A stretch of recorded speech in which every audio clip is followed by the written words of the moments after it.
Hello दोस्तों, उटोपियन classes में आपका स्वागत है। हम आपके लिए टॉप 300 इंग्लिश ग्रामर के रूल्स की एक सीरीज़ लेकर आए हैं, जिसका आज पहला पार्ट है, जिसमें हम आपको टॉप 10 इंग्लिश ग्रामर के रूल बताने वाले हैं, जो लगभग हर गवर्नमेंट एग्ज़ाम में पूछे जाते हैं और हर बार जिनसे क्वेश्चन ज़रूर आते हैं। और जैसा कि आपको पता है, कोरोना का समय चल रहा है और लगभग हर गवर्नमेंट एग्ज़ाम अब पोस्टपोन्ड हो चुका है, तो आपके पास पर्याप्त समय है अपने प्रिपरेशन को बेहतर करने का और अपनी जॉब सिलेक्शन के चांस को और ज़्यादा बेहतर करने का। तो चलिए शुरू करते हैं आज का सेशन पहले रूल के साथ।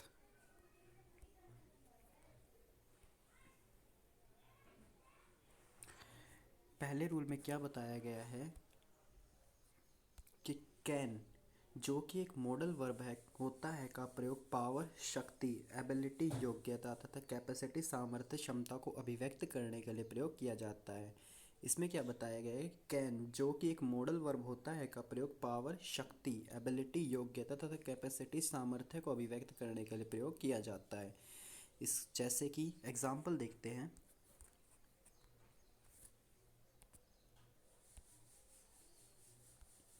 He can lift the box, सामर्थ्य कैपेसिटी।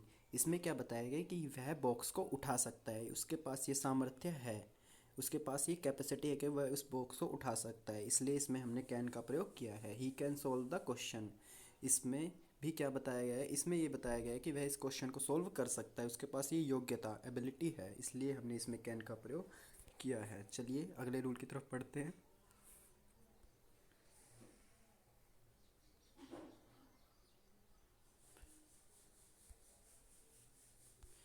कैन को हम परमिशन, अनुमति देने के भाव को अभिव्यक्त करने के लिए प्रयोग करते हैं। इसमें क्या बताया है कि कैन है, जो कैन है उसका हम परमिशन, अनुमति देने के भाव को अभिव्यक्त करने के लिए प्रयोग करते हैं, न कि परमिशन देने के लिए, सिर्फ अनुमति देने के भाव को अभिव्यक्त करने के लिए। जैसे कि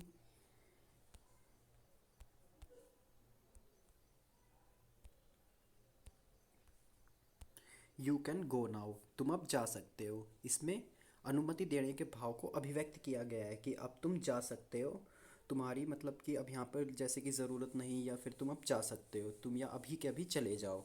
इसमें क्या अगले एग्जांपल में क्या बताइए, you can not enter my room, तुम मेरे रूम में प्रवेश नहीं कर सकते। इसमें भी हम कैन का प्रयोग कर सकते हैं। चलिए अगले रूल की तरफ बढ़ते हैं।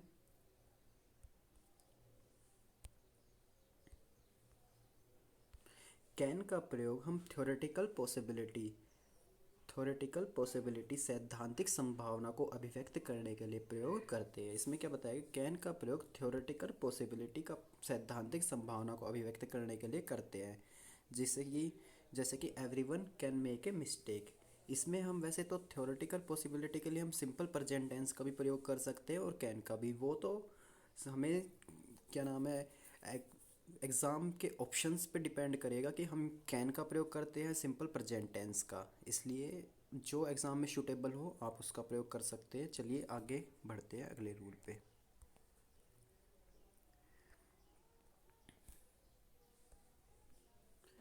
देखिए दोस्तों, जो टेंस के क्वेश्चन होते हैं वो दो चीज़ों पर निर्भर करते हैं, एक तो कन्फ्यूजिंग पेयर्स पर और दूसरा फॉर्मूले पर।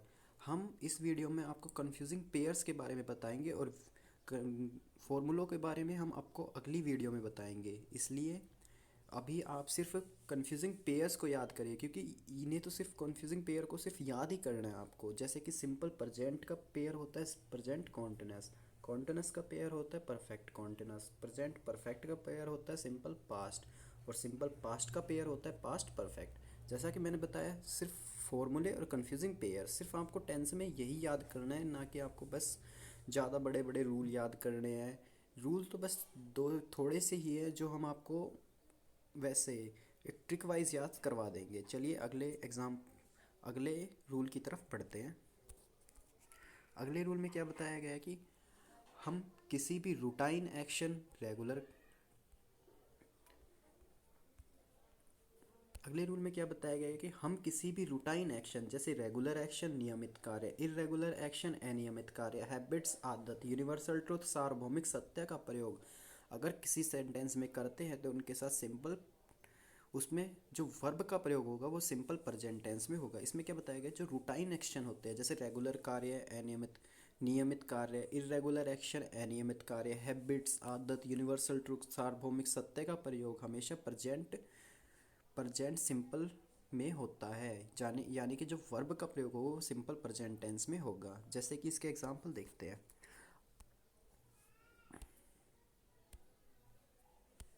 आई कम हेयर डेली, इसमें क्या बताया गया कि मैं यहाँ पर रोज़ आता हूँ। ये एक रेगुलर एक्शन, नियमित कार्य को दर्शाता है, इसलिए हमने यहाँ पर सिंपल प्रेजेंट टेंस का प्रयोग किया है।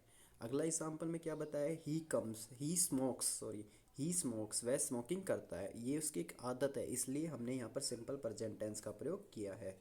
चलिए अगले रूल की तरफ बढ़ते हैं।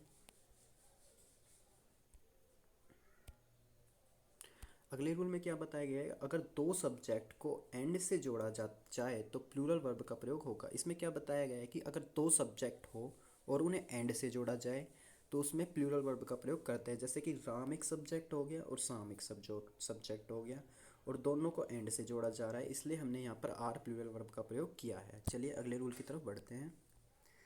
अगर दोस्तों आपको समझ नहीं आ रहा हो तो आप वीडियो को या तो रिपीट करके देख सकते हैं या फिर आप कमेंट बॉक्स में टाइप कर सकते हैं। हम आपको और थोड़े अच्छे ढंग से समझाने की कोशिश करेंगे। ओके, चलिए आगे बढ़ते हैं।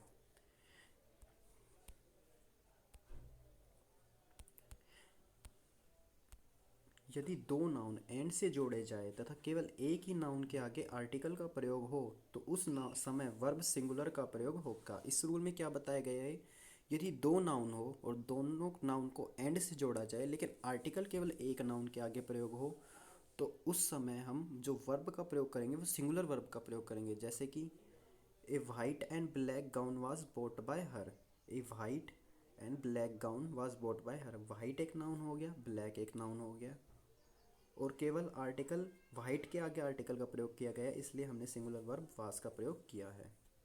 चलिए अगले रूल की तरफ बढ़ते हैं। अगले रूल में क्या बताया गया है, यदि दो सब्जेक्ट को एंड से जोड़ा जाए तथा दोनों सब्जेक्ट के आगे आर्टिकल का प्रयोग हो तब वे दोनों सब्जेक्ट अलग अलग समझे जाएंगे तथा उनके साथ वर्ब भी प्लूरल आएगी। इसमें क्या बताया गया, यदि दो सब्जेक्ट को एंड से जोड़ा जाए और दोनों सब्जेक्ट के आगे आर्टिकल का प्रयोग हो तब उसके साथ वर्ब प्लूरल का प्रयोग होगा। ऊपर वाले रूल में क्या था कि अगर दो सब्जेक्ट को एंड से जोड़ा जाए और सिर्फ एक सब्जेक्ट के आगे आर्टिकल का प्रयोग हो तो हम उसके साथ सिंगुलर वर्ब का प्रयोग कर सकते हैं, लेकिन इसमें दोनों सब्जेक्ट के आगे आर्टिकल का प्रयोग है तो प्लूरल वर्ब। आप इसको आर्टिकल से समझ सकते हैं, जैसे कि दो आर्टिकल तो प्लूरल वर्ब, एक आर्टिकल तो सिंगुलर वर्ब। जैसे कि एग्जाम्पल देखते हैं। एग्जाम्पल में क्या बताया गया, the hero and the producer have come. इसमें क्या बताया, हीरो एक नाउन हो गया यानी एक सब्जेक्ट हो गया, प्रोड्यूसर एक सब्जेक्ट हो गया और दोनों को एंड से जोड़ा गया है और दोनों के आगे आर्टिकल का प्रयोग है, इसलिए हमने प्लूरल वर्ब हैव का प्रयोग किया है। चलिए अगले रूल की तरफ बढ़ते हैं। अगले रूल में क्या बताया गया है,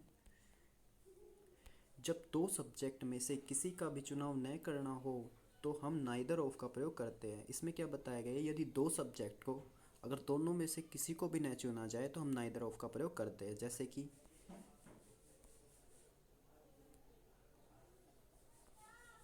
neither of his two sons looked after. इसमें क्या बताया कि उसके दोनों पुत्र में से किसी की भी देखभाल नहीं की गई, इसलिए हमने यहाँ पर नाइदर ऑफ का प्रयोग किया है। अगले रूल की तरफ बढ़ते हैं। अगले रूल में क्या बताया गया, लेकिन जब दो से अधिक में से किसी को न चुनना हो तब नन ऑफ का प्रयोग करते हैं। ऊपर वाले में क्या था, अगर दो में से किसी को भी न चुनना हो तो नाइदर ऑफ का प्रयोग, लेकिन अगर दो से अधिक हो जिसमें से हमें किसी को भी न चुनना हो तो नन ऑफ का प्रयोग किया जाता है। जैसे कि none of his four sons looked after. इसमें क्या बताया गया है कि उसके चारों पुत्रों में से किसी की भी देखभाल नहीं की गई।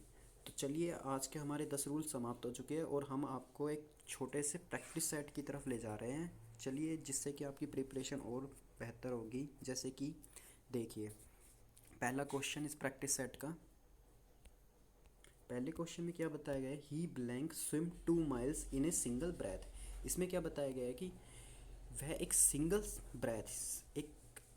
ब्रेथ में 2 मील तक तैर सकता है। तो मैंने कैन में आपको बताया था कि वो एक क्षमता दर्शाता है, कि वो उसकी एक क्षमता दर्शा रहा है कि वह सिंगल ब्रेथ में 2 मील तक तैर सकता है, इसलिए हमने यहाँ पर कैन का प्रयोग करेंगे। चलिए अगले क्वेश्चन की तरफ बढ़ते हैं। अगले क्वेश्चन में क्या बताया गया है, the director and the producer blank come. अब मैंने बताया था कि अगर दो सब्जेक्ट हो और दो में से सिर्फ एक के आगे आर्टिकल का प्रयोग हो तो हम सिंगुलर वर्ब का प्रयोग करेंगे, इसलिए इसमें सिंगुलर वर्ब हैज़ है, इसलिए हमें यहाँ पर हैज़ का प्रयोग करेंगे। अगले क्वेश्चन में क्या बताया गया है, ही ब्लैंक वॉक 5 मील्स। अब इस क्वेश्चन में क्या बताया गया है, सॉरी दोस्तों इस टेली को काट दीजिए आप।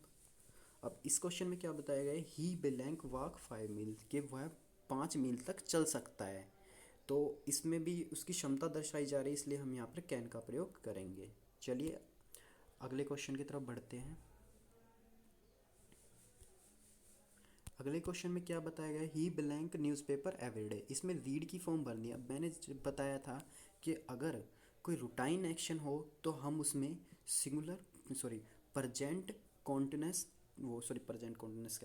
प्रजेंट सिंपल वर्ब का प्रयोग करेंगे। तो इसमें हम प्रजेंट सिंपल वर्ब रीड्स का प्रयोग करेंगे, ठीक है।